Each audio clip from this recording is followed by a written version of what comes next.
I wish I could say my life was a picture-perfect fairy tale, but the truth is far from that. My name is Jake, and I was married to a woman named Rachel for the past 6 years. I never really believed in love at first sight, but the moment I laid eyes on Rachel at a friend's party, something just clicked. She was funny, smart, and effortlessly charming. We shared so much together, from our love for hiking to binge-watching terrible reality TV shows. We even got a dog together, a golden retriever named Biscuit, who was pretty much the kid we never had. Life was good, or so I thought. In the last year or so, though, something felt off. I brushed it off as a typical ebb and flow of any long-term relationship. Rachel had become increasingly irritable, often snapping at me over the smallest things. I chalked it up to work stress. She was a personal trainer and had been dealing with some demanding clients, so I tried to be supportive. But little things started creeping into our lives like shadows. The late nights at the gym, her sudden interest in new workout routines, and the way she seemed to be glued to her phone during dinner. I should have paid more attention, but I was too busy convincing myself everything was fine. Then one afternoon, the whole facade came tumbling down. I was lounging on the couch, scrolling through social media, when I stumbled upon a post from Rachel's ex-boyfriend, Derek. It was one of those gym selfies, the kind where the guy flexes and tries to look casual at the same time. The caption read, "Crushed a killer workout at CrossFit. Who's with me?" I felt a twinge of annoyance but dismissed it. That was until I noticed the timestamp. It was taken during the exact time Rachel claimed she was working out. Curiosity piqued, I decided to dig a little deeper. I grabbed her gym tracker, which she'd shown me just a week prior, excited about her progress. I thought it was cute that she was so passionate about fitness. But when I checked the app, my stomach dropped. The times matched perfectly, same gym, same shirt, same hour. I could feel a cold sweat breaking out on my brow as everything clicked into place. My heart raced. I felt like a character in a bad movie, staring at the screen in disbelief. I confronted Rachel that evening. I remember her sitting on the couch, scrolling through her phone, blissfully unaware of the storm brewing inside me. I took a deep breath, trying to keep my voice steady as I confronted her about the coincidence. "So, you were at the gym today, huh? The same time Derek posted that selfie." Her reaction was a mix of surprise and annoyance, like I had just accused her of stealing cookies from the jar. "Seriously, Jake, you're going to bring up Derek now?" She snapped back, her eyes narrowing. "I told you I was working out." Her tone was defensive, as if I was crapping all over her passion for fitness. It was like she couldn't even fathom that I was onto her. I pressed further, listing the evidence I had gathered, hoping for a sign of guilt or remorse. Instead, her excuses rolled off her tongue like a rehearsed script. "Maybe I just wear the same shirt sometimes, okay? It's a coincidence." "You're being ridiculous," she said, flipping her hair dismissively. I could feel the anger bubbling up inside me, and I didn't know whether to scream or cry. How could she be so dismissive? I had this sinking feeling in my gut that I was losing her, and all she could do was brush off my concerns like they were nothing. As the argument unfolded, I felt my world crumbling around me. This was not the woman I had married. The lies and the manipulation were so blatant, yet she seemed completely unfazed by the damage she was causing. The gravity of the situation hit me like a freight train. I was married to a woman who, at that moment, seemed more interested in defending her infidelity than in preserving our relationship. In the pit of my stomach, I felt a swirling mix of emotions: anger, betrayal, and sadness. I knew I had to make a decision, but the road ahead seemed clouded and uncertain. I had loved this woman, but love could only go so far when the trust was broken. After that confrontation, things got messy. I couldn't sleep. My mind was racing with thoughts of betrayal and confusion. I spent a lot of time staring at the ceiling, replaying everything Rachel said and the excuses she gave. She was so good at lying that it felt almost surreal. I thought back to all those times I had overlooked her strange behavior, the late nights at the gym, or her incessant need to keep her phone face down on the table. The more I thought about it, the angrier I got. Over the next few days, Rachel acted like nothing had happened. She went about her usual routine as if the truth hadn't been laid out before us. She was still bubbly at work, still posting smiling selfies on social media, and still coming home with that same fake enthusiasm. It was infuriating. Every time she smiled, I felt a fresh wave of betrayal wash over me. How could she act like everything was fine when I was drowning in a sea of doubt and hurt? I decided to dig deeper. I knew I needed more evidence, something that would be undeniable. I wanted to confront her again, but this time, I wanted to hit her with facts she couldn't twist into a joke. I started going through her things, not because I wanted to invade her privacy, but because I felt I had no other choice. I needed to know the truth that she was so adamant about hiding. One evening, while searching through her gym bag, I found a small, folded piece of paper. My heart raced. I opened it to discover it was a note written in Rachel's handwriting. It was a list of dates that matched the time she had lied about being at the gym. Each entry had the name Derek scribbled next to it, along with what looked like workout plans. My hands shook as I read it over and over. It was all right there in front of me, laid out like a roadmap of deceit. Fueled by this newfound evidence, I decided it was time for another confrontation. I waited until the weekend when we were both home, and I could feel the tension in the air. I needed to stay calm, but I felt like a pressure cooker about to blow. When I finally confronted her, I laid the note on the table in front of her like it was a damning piece of evidence in a courtroom. "Rachel, what's this?" I asked, my voice steady but filled with underlying rage. She picked it up in her eyes widened. "What the hell is this?" she exclaimed, her voice rising in pitch. "You went through my stuff." "I went through your stuff, yes, because you've been lying to me," I shot back. "Those times you claimed you were at the gym, they're all connected to Derek. Do you really think I'm that naive?" Rachel's face changed from shock to anger in a flash. "You're insane, Jake. This is just a workout plan. You're blowing this way out of proportion." She screamed, her voice echoing off the walls. "Derek is just an acquaintance. I'm not cheating on you. Maybe I didn't want to tell you I was working with him to improve my skills as a trainer." Her excuses were like daggers to my heart, sharp and piercing. I felt my blood boil. I was standing there, fully aware that she was lying through her teeth, and yet here she was trying to paint herself as the victim. The once familiar rhythm of our relationship felt like it was crashing down around me. I wanted to shout, to tell her how betrayed I felt, but I knew that would only escalate the situation. Instead, I took a deep breath and tried to remain composed.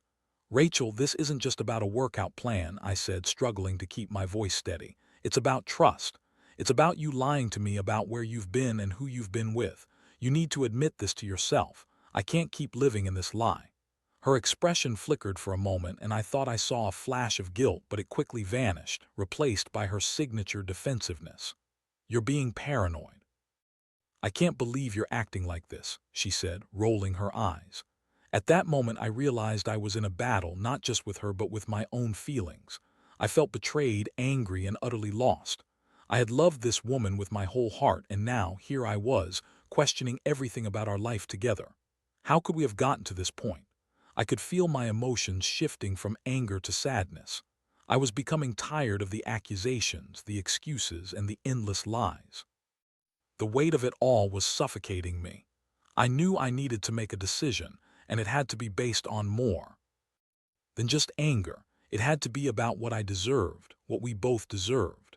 As I walked away from that conversation, I felt a cloud of darkness hovering over me. I had loved Rachel, and I wanted to fight for our marriage, but could I really trust her again? I needed to take a step back and think about my next move, not just for me but for Biscuit too. I didn't want to tear our family apart, but the thought of going on like this made my heart ache. I was lost, and now I had to find my way out of this maze of betrayal. The days turned into a blur after that confrontation. I felt like I was living in a fog, floating through life without a clear sense of direction. Rachel continued to act as if everything was normal, filling our home with fake laughter while I sat silently, questioning everything we had built together. It was like we were two actors in a play, performing for an audience that no longer existed. I started spending more time away from home, using work as an excuse to escape the suffocating atmosphere.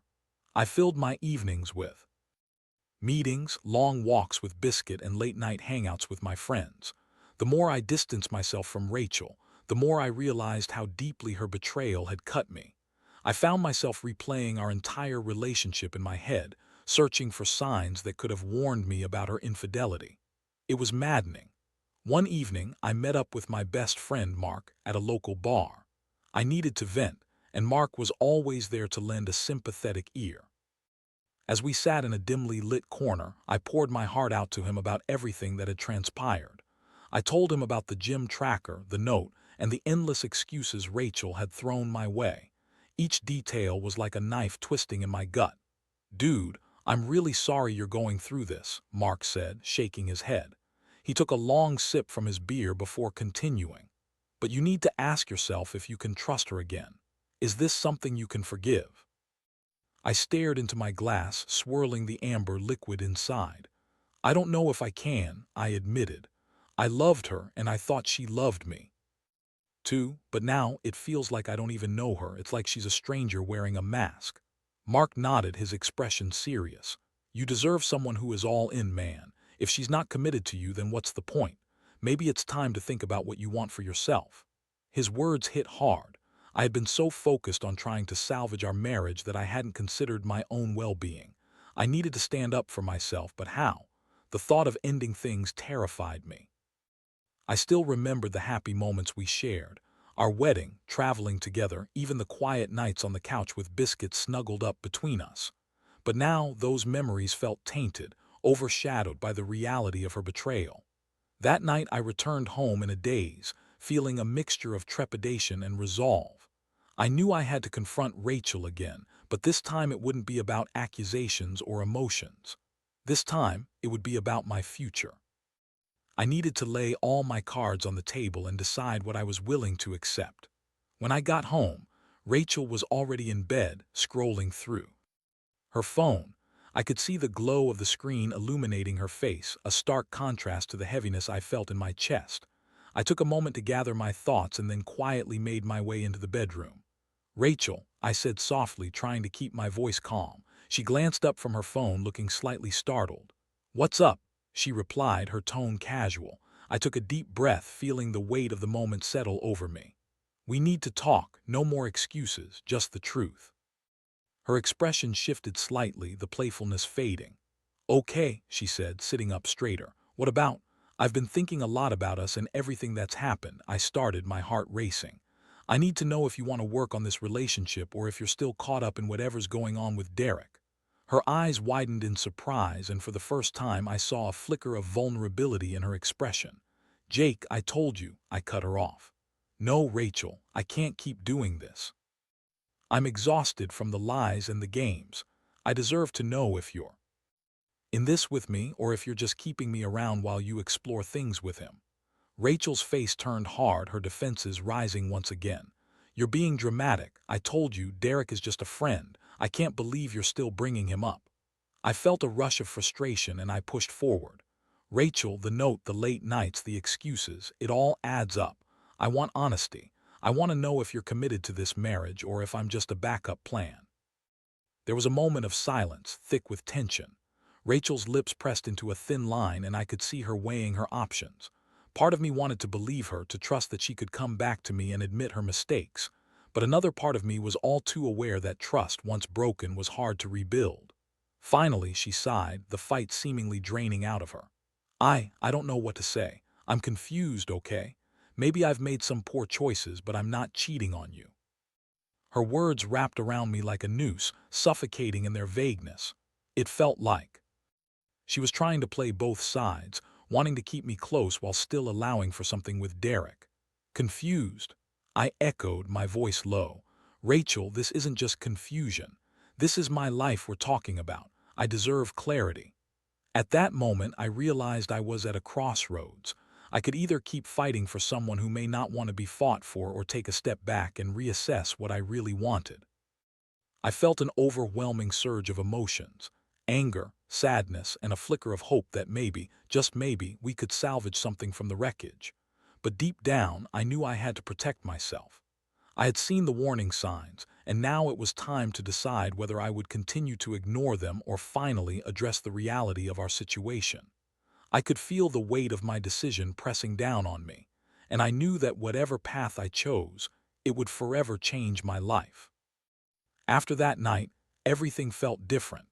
I was standing on the edge of a precipice, teetering between holding on to what I once loved and letting go of a relationship that had transformed into something unrecognizable.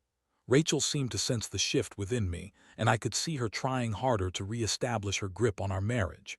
She started texting me more, planning little dinners, and even putting on that charming smile that had initially drawn me to her.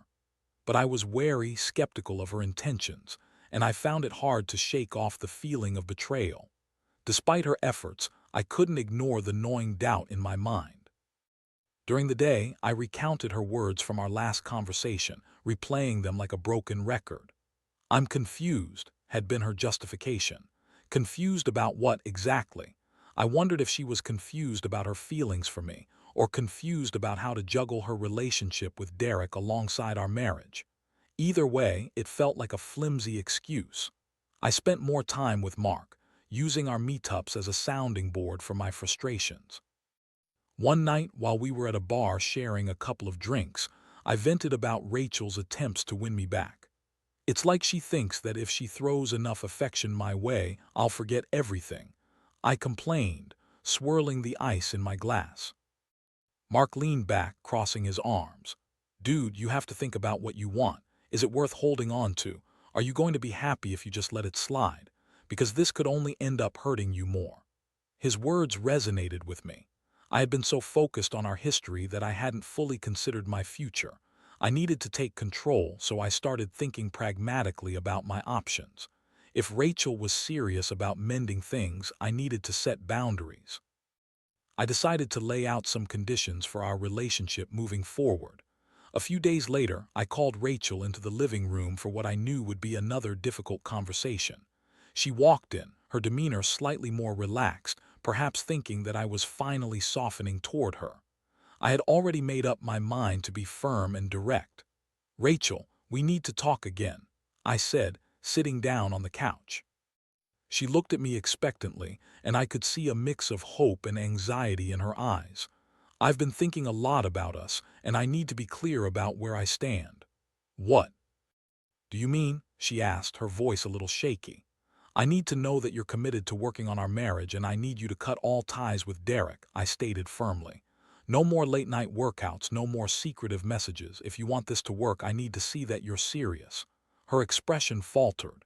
"Jake, how can you ask me to do that? It's not that simple. Derek is my friend." She protested, her defensiveness rising again.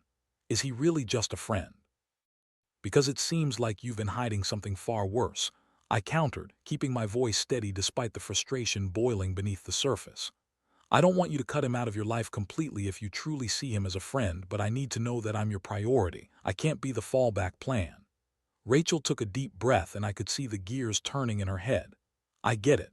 I'll talk to him, okay, but I can't just drop a friend. That feels unfair," she replied, her tone softening. "I promise to be more open with you." "Open? You mean like your phone? I need transparency," I said, my heart racing. "I want to see your messages, your contacts. I want to know you're not hiding anything from me again." Her eyes widened, and for a fleeting moment I saw panic wash over her face. "Jake, that's a bit extreme. Trust is built, not demanded. Trust is earned. And right now you haven't earned it," I said, feeling the weight of my words. "I'm not trying to be controlling, I'm trying to protect myself. I can't keep living like this. I need to know you're committed to fixing this, or else." "Or else what?" she asked, a challenge in her voice. "Or else I think I'll need to seriously consider whether this relationship is worth continuing," I replied, my tone resolute. "I'm ready to fight for us, but you have to show me that you're willing to do the same." Rachel looked at me, her expression softening slightly, but I could see the gears turning in her mind. "I'll think about it. Just give me some time," she finally said, her voice a whisper. I knew I was asking a lot, but I felt like it was the only way forward. I was at the point where I had to either reaffirm my faith in her or start preparing for a life without her. The next few days were tense, with both of us trying to navigate the fragile state of our relationship. I set boundaries in my mind, aware that I had to stand firm. I told myself that I wouldn't be the one to chase after her affection. If she loved me, she'd have to prove it. I felt the weight of my decision heavy on my shoulders, but it was liberating to finally take control of my narrative instead of being a spectator to my own heartbreak. As days turned into weeks, I started to see small changes. Rachel began to leave her phone unlocked in front of me, her messages open and visible, even if they were mundane.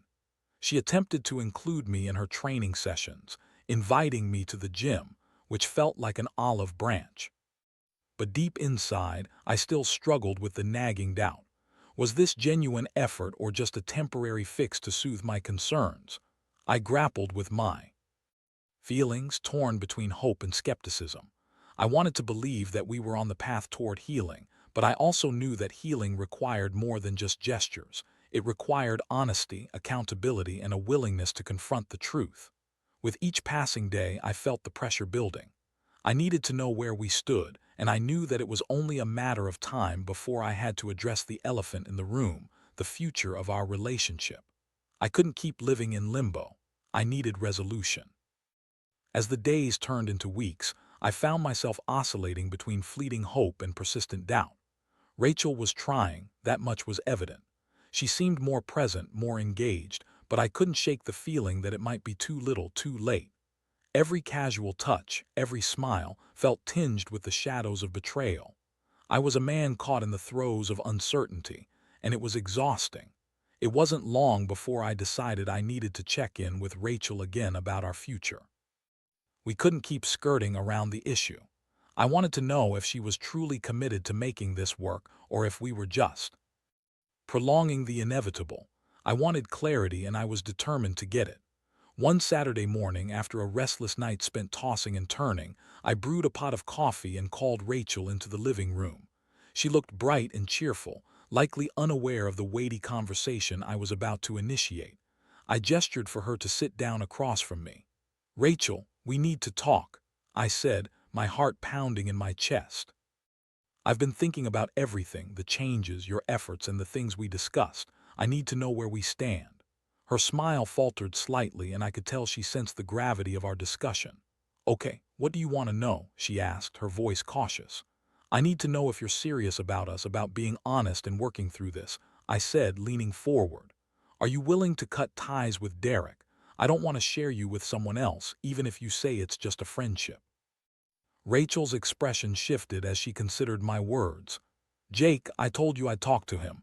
I need you to trust me," she replied, unease creeping into her tone. "Trust, that's what we're trying to rebuild, isn't it?" I countered, feeling a surge of frustration.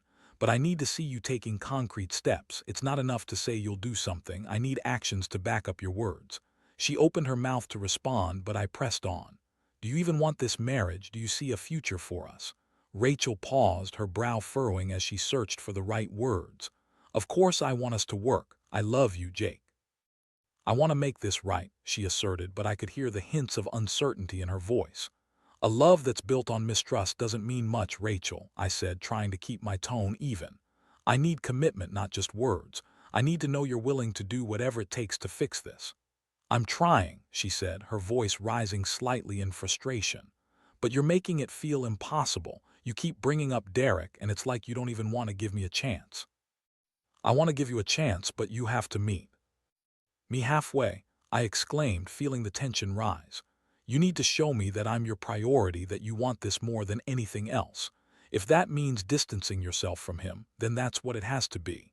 Rachel looked away, biting her lip, and I could see the internal struggle playing out on her face. This was the moment of truth, and I was holding my breath, waiting for her response. I needed her to understand that the time for vague promises was over. Finally, she took a deep breath and looked back at me. "Okay, I'll talk to Derek. I'll let him know I need space. I hope you understand that I never meant to hurt you." I felt a mix of relief and apprehension wash over me. "Thank you," I replied, trying to keep my emotions in check. "But this isn't just about talking to him. It's about being open and honest with each other from now on. We need to rebuild that trust, and it's going to take time."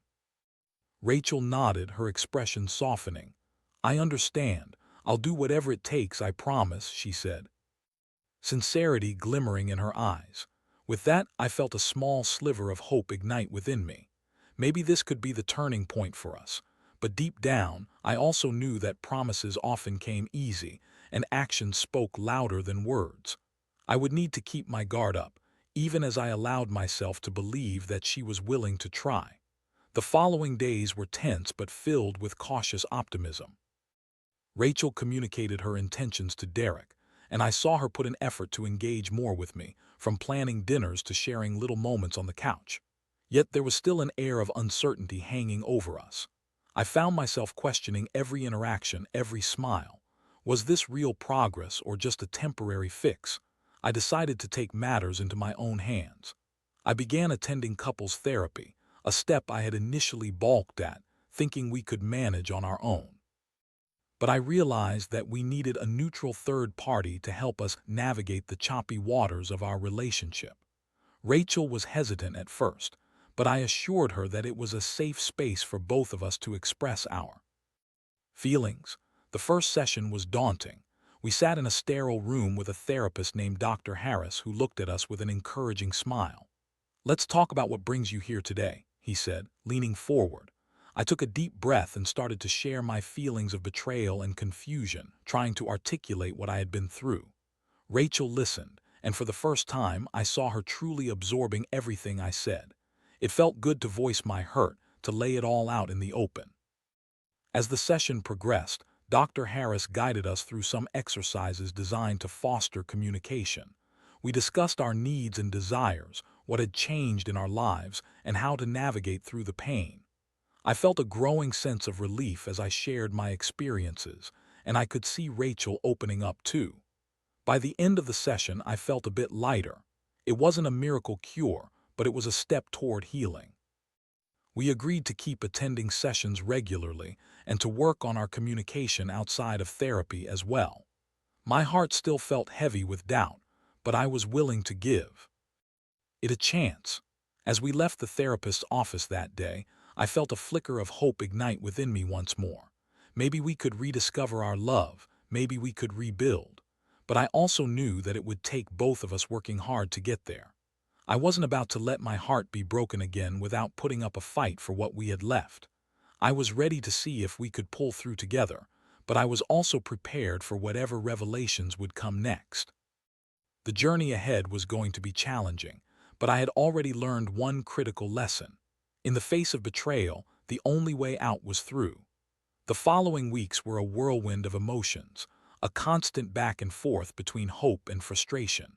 As Rachel and I continued our therapy sessions, there were moments of real connection, where I could see glimmers of the woman I had fallen in love with. But there were also times when her defensiveness would flare up, and I would be reminded of the chasm that had formed between us. We were both trying, but the scars of betrayal still lingered. Each session with Dr. Harris brought new challenges. We learned to communicate better, to express our feelings without accusations, but I still felt an undercurrent of doubt. Rachel assured me that she was committed to our marriage, but the whispers of uncertainty persisted. Would she truly be able to let go of her relationship with Derek entirely? One evening, after a particularly intense therapy session, we returned home and sat in silence, the heaviness of the day hanging in the air. I decided to break the tension. "So how do you feel about everything we talked about today?" I asked, my voice tentative. Rachel sighed, running her fingers through her hair. "It's exhausting, Jake. I'm trying so hard to move forward, but I still feel guilty about everything. I don't want to lose you, but I also need to figure out my own feelings." Her honesty hit me hard. I wanted to be supportive, but the reality was that I had been battling my own demons. "I get it. I really do. But I need to know that you're in this for us, not just because of guilt or obligation," I replied, feeling the familiar pang of anxiety creeping in. "I am," she insisted, her eyes locking with mine. "I want to make this work because I love you. I don't want to be the person I was before, and I don't want to keep making excuses." I could see the sincerity in her eyes, but the remnants of doubt were still there, clawing at me. "Then let's figure this out together. We've already taken the first steps, and I believe we can get through this. But it's going to take time and trust. I need to know you're committed to the process." "I promise I'm committed," she said, her voice steady. I'll keep working on it. I'll keep showing you how much you mean to me. As the days passed, I started to feel a slow shift. Rachel became more transparent, openly sharing her messages and interactions with her friends, including Derek. She assured me that their friendship was over and that she was focused on rebuilding what we had. It was a relief to see her making efforts, but I still felt the need to keep my guard up, to protect myself from potential heartache. We continued with our therapy, and slowly, but surely, I began to feel some of the heaviness lift. The sessions equipped us with tools to navigate our challenges, and we were starting to communicate better, which made a huge difference. There were tough conversations, discussions about our individual insecurities, what had led to the infidelity, and what we needed from each other moving forward. One evening, as I was cooking dinner, Rachel walked into the kitchen and wrapped her arms around me from behind. It was a simple gesture, but for the first time in a long while it felt genuine. I turned around and she looked up at me with those beautiful eyes that once held so much warmth. "I've been thinking," she said softly. "I know it's going to take time, but I really want to try to rebuild not just the marriage we had, but something even stronger. I want us to be the best versions of ourselves together." Her words struck a chord within me. I felt a warmth spreading through my chest. I had been so consumed by doubt that I had nearly forgotten the power of hope. "I want that too, Rachel," I said, my voice low but sincere. "But we need to keep being honest with each other. We can't let our past define us." "I promise I won't," she replied, her eyes bright. "I'll keep working on myself, and I want you to do the same. I want us both to feel secure in this relationship." That night we sat together on the couch, cuddling with Biscuit nestled between us. I felt lighter, more at peace than I had in months. The journey to rebuild wouldn't be easy, and I knew there would still be hurdles ahead, but I felt a renewed sense of commitment from Rachel that I hadn't felt in a long time. As I wrapped my arms around her, I realized that while betrayal had nearly crushed our marriage, it had also given us an opportunity to confront our issues head-on. It forced us to take a long, hard look at what we had become, and it pushed us to fight for the love we once shared. In the end, I learned that love isn't just about the good times. It's about how you navigate the bad ones together. It's about trust, communication, and the willingness to grow. It's about standing firm in the face of adversity and choosing each other every single day. As I held Rachel close, I felt hopeful for our future. We were still a work in progress, but we were committed to turning the page and writing a new chapter, one filled with honesty, love, and resilience. The journey had just begun, and I was ready to embrace it with her by my side.